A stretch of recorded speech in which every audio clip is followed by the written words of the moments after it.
Hey, it's Rob Brown with Rob's Vlog, and I'm out today at my Monmouth facility. Sounds like we're in a tin can, because we kind of are in a tin can. Yeah. I'm here with Nelson Beaudry today, Derek Turner. They anchor the service department. They're both certified techs. Talking about what, 300-hour kits? 300-hour service kits should be done every 300 hours or 3 years, really, is what we're looking for. That, and it could be, we say 300 hours. You know, you got water pump kits that you're looking at every time that you're servicing the engine. Yep. You know, you're looking at thermostats. Things that we don't maybe look at are, what, Derek? Probably the anode kits. How often do we use anodes in the fresh Not much water? in the fresh water at all, but occasionally we get There's something. We get a little salt saltwater stuff in. Yep, gear case, gasket kits and things. Oil and filter are something that's just so standard. Everybody comes in for an oil change. So it is part of the 300-hour interval, but it is something that you should be doing, what, once a year at least, or at least every 100 hours or once a year. So spark plugs, we started noticing this many years ago when the 4-strokes came out, about the 3-year period, which kind of maybe that 300, you started getting a little skip every now and then, and generally the spark plugs would cure that. High pressure fuel filters, low pressure fuel filters, these are things that we're checking at every interval, but it's especially with the fuels that we use, so they get changed maybe a little bit more often. So why don't we go out, take a look at a couple engines right here in the shop, guy, and go over those and maybe see what they look like and where the components are, and talk a little more in depth, maybe what timing belts, timing chains. Timing belt, timing chain, water pump, where they're located. Okay, let's go ahead and get that done.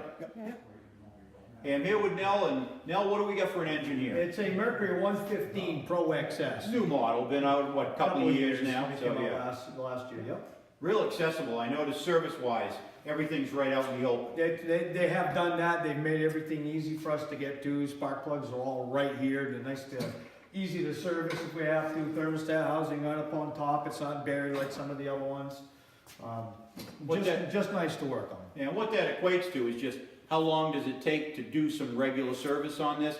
Kind of helps your pocketbook a little bit. When you have to disassemble half the engine, it gets a little bit more expensive. Not that it makes it so that it's not necessary, just is a little less expensive on this particular model. Water pump, we know, is down the bottom. Timing chain, timing belt on this, Nelly? This particular one has a timing chain. It's located in the bottom of the engine. It's bathed in oil, so it doesn't have the same wear factor as you would have with like the Kevlar belt on some of the other models. Good. Hey, good. Thanks, Nell. Yep.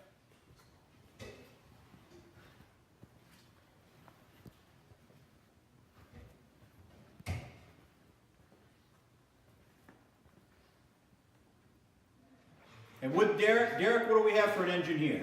It's a little Merc, 60 horsepower, EF5. Yeah.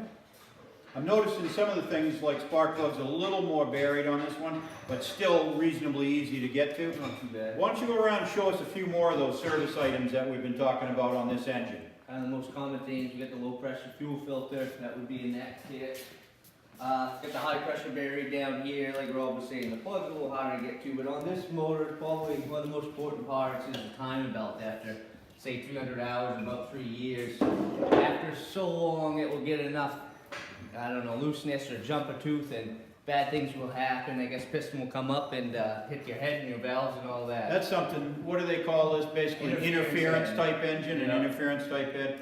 So this is a Kevlar belt. It's a good solid belt. It's really made for, I think the service interval is around 400 hours of operation. Although, like any other piece of rubber, it is susceptible to decay over time. So it'd be something that you really want to look at. We're looking at deflection here. We're looking at the low pressure filter. Same thing with the water pump on this. We're going to pop this one apart, kind of show you where the water pump is and those components that we're going to be changing out on that as part of this interval.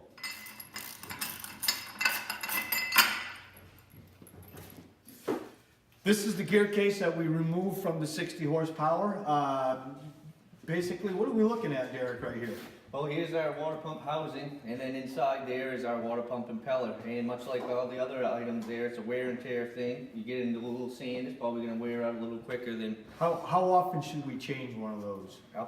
a year, and then maybe 3, depending on how much you use it. How much and what use kind of it? conditions you're in. Basically what we look for. Anything else in this area that we generally look at? Well, we get a part, we check the splines, make sure the drive shaft's good, we get a better look at the anodes inside out. Right here. And then of course our exhaust passage, the pickup screens for the water pump, and that's about it. Make sure everything else is all good and set and right through there.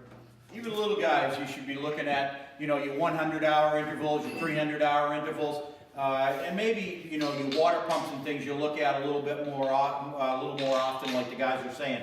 This is the timing belt, same thing, thermostatically controlled, spark plugs, water pump, fuel filters, everything's reasonably well exposed here. It should be part of a general service every couple of 3 years. Your general services and checking your temperatures, of course. So you want to perform this on your small engines just as well as your big engines. There it is. That's 300-hour kit, basically proposed by Mercury with Derek, with Nelson. You know, something that we'll probably be talking to our storage customers and of course our early service customers in the spring about performing some of these services on their engines. If you have any questions about this, guys, we can field any questions. We don't have any problem with that. Give us a call.